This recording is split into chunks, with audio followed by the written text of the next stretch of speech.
السلام علیکم۔ ایک کفن چور کا عجیب واقعہ۔ ایک دفعہ حضرت علی رضی اللہ عنہ رسول اللہ صلی اللہ علیہ وآلہ وسلم کی خدمت میں پیش ہونے جا رہے تھے کہ راستے میں انہیں کی نظر حضرت علی رضی اللہ عنہ کی نظر ایک شخص پر پڑی جو مسلسل روئے جا رہا تھا۔ حضرت علی شیر خدا نے اس بندے سے رونے کا سبب پوچھا تو اس نے بتایا کہ میں بہت ہی بڑا گناہ کر بیٹھا ہوں، مجھے اللہ تعالیٰ کے عذاب سے ڈر لگتا ہے، مجھے سمجھ نہیں آ رہا ہے کہ میں کیا کروں۔ آپ حضور اکرم صلی اللہ علیہ وآلہ وسلم کی خدمت میں میرے معافی کی سفارش فرما دیں۔ حضرت علی شیر خدا رضی اللہ عنہ نے اس شخص کو ساتھ لے کر حضور محمد صلی اللہ علیہ وآلہ وسلم کی بارگاہ میں پیش ہوئے۔ جب حضرت علی رضی اللہ تعالی عنہ حضور اقدس صلی اللہ علیہ وآلہ وسلم کے سامنے گئے تو حضرت علی زار و قطار رو رہے تھے۔ حضور اکرم صلی اللہ علیہ وآلہ وسلم نے دریافت فرمایا، اے علی آپ کیوں رو رہے ہو؟ حضرت علی شیر خدا رضی اللہ عنہ نے فرمایا کہ اے اللہ کے نبی صلی اللہ علیہ وآلہ وسلم، آپ کے پاس آ ہی رہا تھا کہ راستے میں ایک شخص کو بہت ہی زیادہ روتے ہوئے دیکھا تو اس کی حالت دیکھ کر مجھے بھی رونا آ گیا۔ حضرت محمد صلی اللہ علیہ وآلہ وسلم نے پوچھا، وہ شخص کہاں ہے؟ آپ رضی اللہ تعالیٰ عنہ نے عرض کیا کہ یا رسول اللہ صلی اللہ علیہ وآلہ وسلم، وہ شخص باہر کھڑا ہے۔ حضور اکرم صلی اللہ علیہ وآلہ وسلم نے اس شخص کو اندر آنے کی اجازت دی تو وہ بندہ آپ صلی اللہ علیہ وآلہ وسلم کے سامنے پیش ہو کر اتنا رویا کہ رسول اللہ صلی اللہ علیہ وآلہ وسلم نے اس بندے سے پوچھا، اے نوجوان کیا ہوا ہے، تم اتنا کیوں رو رہے ہو؟ اس نے جواب دیا، یا رسول اللہ مجھ سے بہت ہی بڑا گناہ ہو گیا ہے۔ حضرت محمد صلی اللہ علیہ وآلہ وسلم نے مجھے یہ تو بتاؤ کہ تیرا گناہ بڑا ہے کہ خدا اللہ تعالیٰ کی رحمت بڑی ہے؟ اس بندے نے عرض کیا، یا رسول اللہ صلی اللہ علیہ وآلہ وسلم میرا گناہ بڑا ہے۔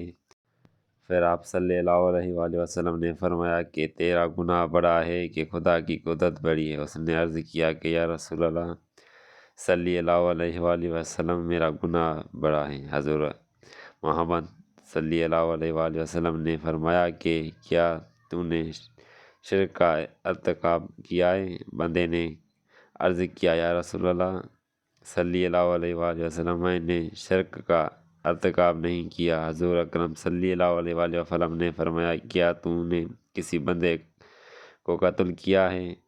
اس نے کہا کہ اے اللہ کے نبی میں نے کسی کو بھی قتل نہیں کیا۔ حضور اکرم صلی اللہ علیہ وآلہ وسلم نے کہا، پھر تم کون سا ایسا گناہ کیا ہے جس کی وجہ سے اتنا زیادہ رو رہے ہو؟ پھر اس شخص نے اپنا سارا قصہ سنایا۔ اس نے کہا، یا رسول اللہ میں کئی سالوں سے کفن چور کر رہا ہوں، میں مردوں کے کفن چوری کر کے ان کی فروخت کرتا تھا، اس سے جو آمدنی ہوتی تھی اس سے اپنا پیٹ پالیا کرتا تھا۔ کہنے لگا کہ کچھ دن پہلے ایک لڑکی دفن کی گئی، میں نے اپنی عادت کے مطابق اس کا کفن اتارا اور وہاں سے جانے لگا تو مجھ پر شیطان غالب آ گیا، اس نے میری نیت بدل دی، میں نے اس لڑکی کے ساتھ زنا کیا۔ جب میں زنا کر کے اٹھا لگا تو میں نے ایک آواز سنی کہ جس سے وہ لڑکی بول رہی ہے، اے بے خود بندے، تو نے مجھے مردوں کے درمیان ننگا کیا تو کل قیامت کے دن بد کرداروں اور زانیوں میں تیرا شمار ہوگا، اللہ تجھے بھی سب کے سامنے ننگا کرے گا۔ وہ شخص کہنے لگا کہ اس لڑکی کی آواز کا مجھ پر ایسا اثر ہوا ہے کہ مجھے اب اپنی پر اللہ تعالیٰ کا غضب محسوس ہوتا ہے، میں خدا کی پکڑ میں ہوں۔ جب رسول اللہ صلی اللہ علیہ وآلہ وسلم نے اس شخص کا سارا قصہ سنا تو حضور اکرم صلی اللہ علیہ وآلہ وسلم نے کی بھی آنکھیں گم ہو گئی۔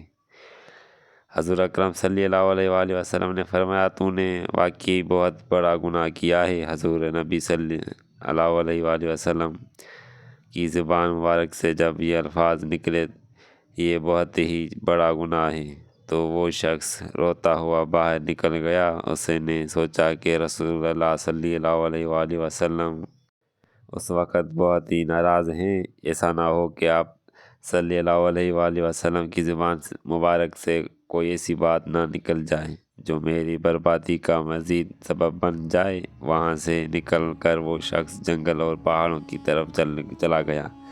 وہ شخص کئی روز اللہ تعالیٰ کی عبادت میں مشغول رہا اور اللہ تعالیٰ سے رو رو کر اپنی گناہوں کی معافی مانگتا رہا۔ اس کو ہر وقت وہ آواز سنائی دیتی تھی، وہ ہر وقت اللہ تعالیٰ سے دعائیں مانگتا رہا۔ جب وہ شخص کئی روز معافی مانگتا رہا تو خدا نے اس بندے کی توبہ قبول فرمائی۔ اللہ تعالیٰ نے حکم سے حضرت جبرائیل علیہ السلام حضور اکرم صلی اللہ علیہ وآلہ وسلم کے پاس تشریف لائے اور سلام پیش کیا۔ حضرت جبرائیل علیہ السلام نے فرمایا کہ اللہ کے رسول صلی اللہ علیہ وآلہ وسلم، اللہ تعالیٰ نے فرمایا ہے کہ مخلوق کو پیدا کرنے والا، رزق دینے والا اور اپنی مخلوق کو معاف کرنے والا بھی میں ہی ہوں۔ تو حضرت جبرائیل علیہ السلام نے فرمایا کہ اللہ تعالیٰ نے فرمایا ہے کہ میں نے اس نوجوان کی توبہ قبول فرما لی ہے، میں نے اس کے سارے گناہوں کو معاف کر دیا ہے۔ پھر اللہ کے رسول صلی اللہ علیہ وآلہ وسلم نے ایک صحابی کو اس شخص کے پاس بھیجا کہ اس شخص کے پاس جا کر اسے کہو یہ بتاؤ کہ اللہ تعالیٰ نے تیری توبہ قبول فرمائی ہے، اللہ تعالیٰ نے تیرے سب گناہ کو معاف کر دیا ہے۔ دوستو، اگر ایسے واقعات آپ کو سننا اچھے لگتے ہیں تو میرے چینل کو سبسکرائب کر دیں اور بیل آئیکن کو دبا کر آل کر دیں تاکہ میں جو نیو ویڈیو بھیجوں وہ آپ سے مس نہ رہیں اور آپ بھی ایسے واقعات سن سکیں۔ مہربانی۔